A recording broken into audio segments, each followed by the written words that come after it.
खुलुमबाय बे समाव बडलेण्ड इंखं टेलिभिजननि स्टुडिअआव आंनि हाब्रम खुलुमबाय आं ज्योति बसुमतारी दिनैनि गाहाय रादाबफ्राव दङ 5 बोसोराव बांसिन मन्त्रि एमएलएनि सम्पथिया 100% बांदों उदखारिफोरा जागुननि आसाम पुलिस कमान्डनि केम्पआव रकेट लान्सारजों गाग्लोबदों साब्रै जवान जखम बिजनीनि खुद्रिनाय एमएलए अजय कुमार रायखौ जयन्त मल्ल बरुवाया लोगो हमफैदों ट्राम्पनि हुमखि 48 घन्टानि गेजेराव हरमुजखौ खुलिना होआब्ला इरानखौ थेर बेथेर खालामगोन आसुआ आसामा एलपिजिनि आंखाल आरो बेसेन बांनायनि सायाव सोरखारि मावथायखौ राहा लानो दाबि खालामदों बिधान सभा बिसायख'थिनि उनावनो होखारनाया जागायफिनबाय हिमन्त बिश्व शर्मा दानिया फैदो आबुं रादाबाव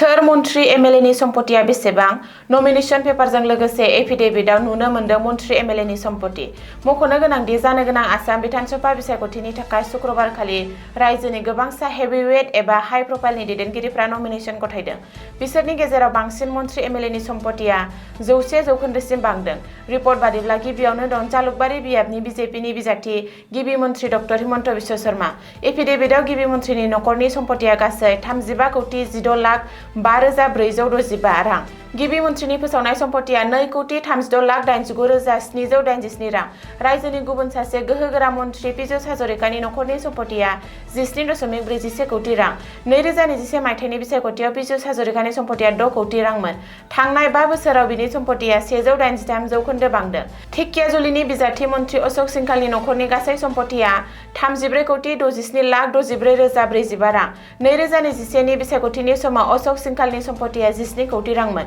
कार्बि आंलं अट'नमास काउन्सिलनि गाहाय मावफुं सोद्रोमा तुलिराम रंहांनि गासै सम्पथिया 2 कौटि 73 लाख रां रायजो दलनि आफादगिरि अखिल गगैनि नखरनि सम्पथिया गासै 2.88 कौटि रां 2021 मायथाइनि बिसायख'थियाव अखिल गगैनि सम्पथिया 1.5 कौटि रांमोन बिटिसिनि बारग' गाहाय मावफुं सोद्रोमा आरो इउपिपिएलनि आफादगिरि प्रमद बर'नि सम्पथिया 2.47 कौटि रां मन्त्रि रन्जित कुमार दासनि सम्पथिया गासै 5 कौटि रां बिधान सभानि बुंथिगिरि बिश्वजित दैमारिनि सम्पथिया 6.32 कौटि रां 2021 मायथाइनि बिसायख'थिनि डाटा बायदियै मन्त्रि चरण बर'नि गासै सम्पथिया 2.14 कौटिनिबो गोजौआवमोन बेबादिनो शुक्रबारखालि नमिनेशन गथायनाय बिजाथिफोरनि गेजेराव गोबांसाया कररपति बिधान सभा बिसायख'थिनि सिगां आसामाव उदखारि गाग्लोबनाय जाथाय शनिबारखालि हराव तिनिचुकिया जिल्लानि जागुनाव आसाम पुलिस कमान्ड केम्पआव उदखारिफ्रा गाग्लोबदों बे जाथायाव साब्रै कमान्ड जवानफोरा गोब्राब जखम जायो सुलुङाव फोरमायथिनाय बायदिब्ला शनिबारखालि हरनि 2:10 रिंगासोआव उदखारिफ्रा जागुनाव थानाय आसाम पुलिस कमान्डनि केम्पआव हरखाब गाग्लोबो उदखारिफ्रा गिबियाव रकेट लान्चारजों कमान्डनि केम्पआव गाग्लोबो बेनि उनाव गुलि गावग्लुङो उदखारिफोरनि हरखाब गाग्लोबनायाव जवानफोरा गोख्रैनो फिननाय होयो आरो मोननै हान्जानि गेजेराव माखासे सम गावलायनाय जायो बे जाथायावनो साब्रै कमान्ड जवाना गोब्राबै जखम जायो जाउनाव बिसोरखौ डिब्रुगड़नि आसाम मेडिकेल कलेज हस्पिटालाव गोख्रैनो लांनाय जायो बबेखानि जागुनाव पुलिस कमान्डनि केम्पआव गाग्लोबनाय जाथायजों लोगोसे उदखारि आफाद आलफा उदांनि आखाइ थानो हागौ होननानै सन्देह खालामनाय जादों नाथाय बे जाथायाव उदखारिफोरनि खहा जानाय जायैनि बागै दासिमबो जेबो रोखोमनि गुबुन मोनाखै बिसायख'थिनि सिगां जानाय बे उदखारि गाग्लोबनाय जाथाया अखं आसामाव गिखांनाय आरो दुंहाव थासारि सोमजिहोदों बिनि सायाव पुलिसा गोख्रैनो नायबिजिरनाय जागायदों होननानैबो सुलुङाव फोरमायदों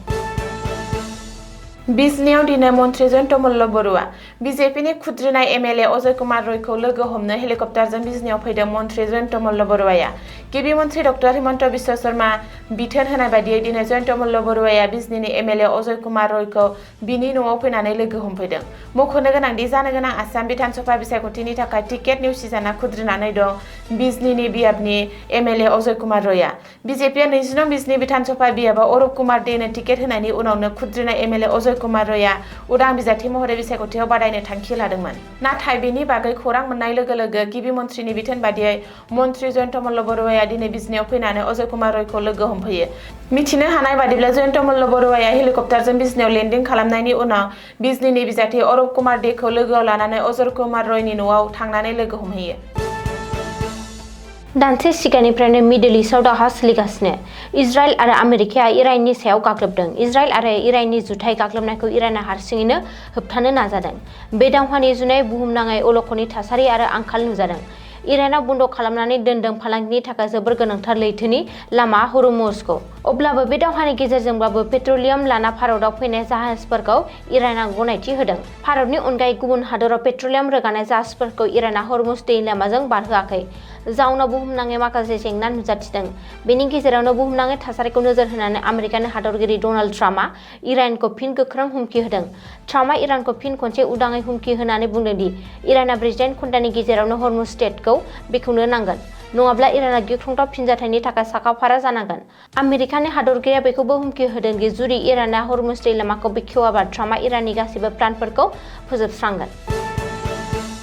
अल आसाम स्टुडेन्टस इउनियन आसुनि सुबुरुनगिरि डक्टर सामुज्जल भट्टाचार्यआ आसाम रायजो सोरखार आरो मिरु सोरखार मोन्नैखौबो एलपिजि सिलिन्डारनि आंखाल आरो पेट्रलनि बेसेन बांनायखौ फोजोबनो गोख्रै राहा लानो नारसिनदों। बिथांनि दाबिया गेजेर सानजायाव सोलिबाय थानाय गुलाय-गुजाया बुहुमनां थाव आरो गेस जगायथाय फारिफोरखौ हेंथा होनायनिफ्राय जादों। बेनि गोहोमखौ आसाम आरो गासै भारतारिफोरा मोननांदों। माब्लाबा रायजो आरो मिरु सोरखारा बाहायग्राफोरनो रोखा खालामो दि एलपिजि स्टकनि जेबो आंखाल गैया, नाथाय सैथोआ आलादा। एलपिजिनि आंखाल दं होननानै डक्टर भट्टाचार्यआ एक्सआव लिरदों।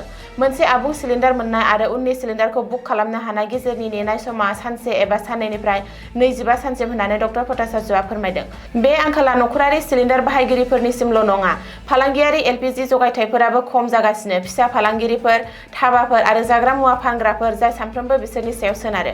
मावख'आरि जगायथाय लाइनफोरखौ गोसारहोनायजों भट्टाचार्यआ बुंदों, गोसो गैयै फालांगिफोरनि मोनसे बाहागोआ एलपिजि सिलिन्डारफोरखौ बांद्राय बेसेनाव फाननो जागायो। बेयो सरासनस्रा नखरफोरनि सायाव बांसिन गोहोम गोग्लैयो, जायफोरा सिगांनिफ्रायनो बेसेन बारायनायजों मोगा-मोगि जागासिनो दं।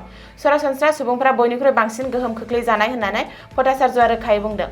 मख'नो गोनांदि मोन्नैबो सोरखारफोरनो डक्टर भट्टाचार्यआ थोंजों खौरां हरदों, साफ्रोम बाहायग्राया थार बेसेनाव आरो थि समाव एलपिजि सिलिन्डारखौ मोननो हागोनखौ थि खालाम होननानै। 2022 मायथाइनि आसाम बिधान सभा बिसायख'थिया आरो बारा गोबाव सम गैलिया। 9 एप्रिलाव खुंगोन आसाम बिधान सभा बिसायख'थि। बेखौ नोजोर होनानै रायजो नाङैनो गोख्रोङै बिसायख'थि फोसावदिंनाया सोलिगासिनो दं। बेनि गेजेरावनो आयेन बेरेखायै दखल खालामनाय आरो सन्देह गोनां सुबुंफोरखौ होखारनाय एबा इभिक्सन खालामनायनि सायाव गिबि मन्थ्रि डक्टर हिमन्त बिश्व शर्माया गेदेर बाथ्रा बुंदों।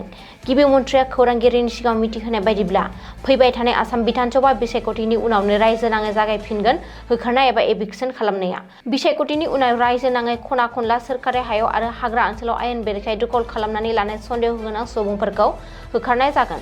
बबेखानि बिधान सभा बिसायख'थियाव बिजेपिनो सन्देह गोनां दखल खालामग्राफोरनि भट नाङा। आसामनि थागिबि मुसलमानफोरा बिजेपिनो भट होगोन। बिजेपि दोलोआ असमिया मुसलमानफोर दं। बांलादेशी मुसलमान आरो असमिया मुसलमानफोरनि गेजेराव गेदेर फारागथि दं होननानैबो गिबि मन्थ्रि डक्टर हिमन्त बिश्व शर्माया बुंदों। दिनैनि रादाबा एसेनोसै। गोजोन्थों। गोजोन्थों।